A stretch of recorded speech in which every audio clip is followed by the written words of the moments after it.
Although it might not be your experience, I found fly fishers a tough lot to shop for, to give gifts to, but it doesn't have to be that way.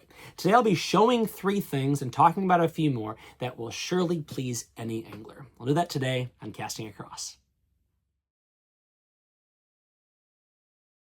Hi, I'm Matthew of castingacross.com, where I explore the quarry and culture of fly fishing.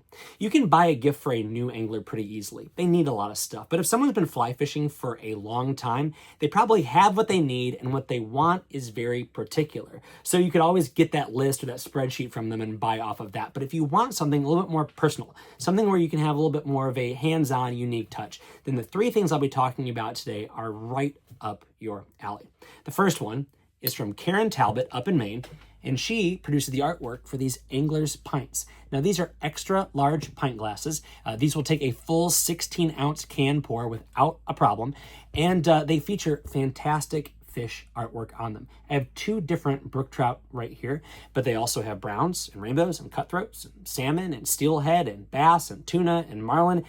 All down the list, dozens and dozens of different fish. And then you have dogs and upland birds and flies, all sorts of stuff. Also in rocks glasses and wine glasses, and they generally retail between $15 and $25, which means this is a easy, simple, relatively small gift to give, but that means you can also do more than one, or you can continue to add to that person's collection holiday after holiday, gift-giving opportunity after gift-giving opportunity until they tell you to cut it out. These are great to use, but they're also great to show off in your office, in your bar, or up in your kitchen. Angler's Pint from Karen Talbot.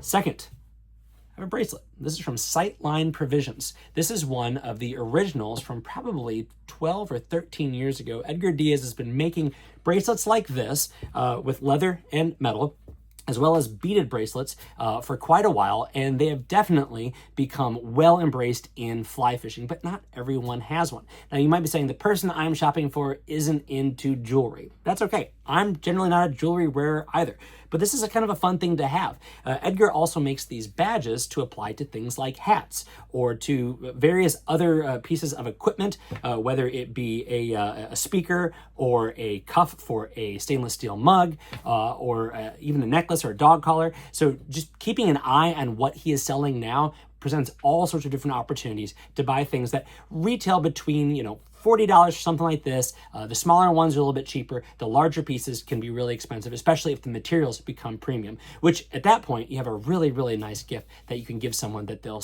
be able to hang on to for quite a while. Sightline Provisions, bracelets, and other accessories.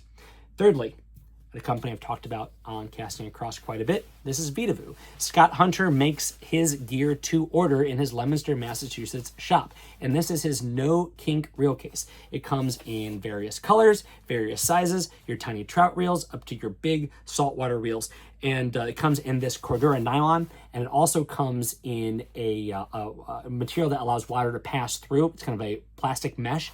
And what that allows you to do is put away your wet reels or carry a reel on a rod in the field, and it's not going to stay wet in there.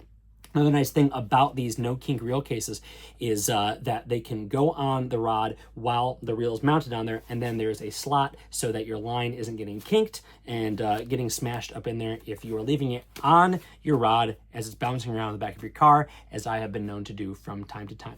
Another cool thing about this, to make it very, very personal, is if you have a patch, whether you were in the military, the person you're buying for is in the military, they were into punk or metal, and so they had their denim jacket or their backpack with all those patches on it. If you can harvest one of those, send it to Scott, he can put it on the front of this case. And so you could really, over time, provide someone with an all-new outfitted series of reel cases that are specific to different line sizes, different reels, whatever it may be. So those are 3 simple gift ideas that are not that expensive, that definitely will make someone happy. I mentioned a few more. One is offer to take somebody fishing. That's a great gift idea that is unique and personal. Even at the bare minimum, all you're doing is buying dinner. That's a great way to give somebody a unique gift. Another one is to talk to a local fly shop, have them curate an assortment of flies.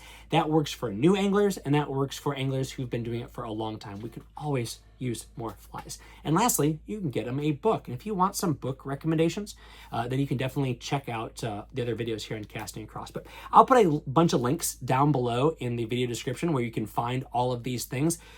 all good people I've talked to, people I've met who are making good things. They enjoy the outdoors, they enjoy fly fishing, and they want to pass that along to you. Do you have any awesome gift ideas? Things that will fit anyone's lifestyle, anyone's angling? Let me know in the comments below. Then head over to castingacross.com for 3 posts a week on the people, places, and things that go in the pursuit of fish.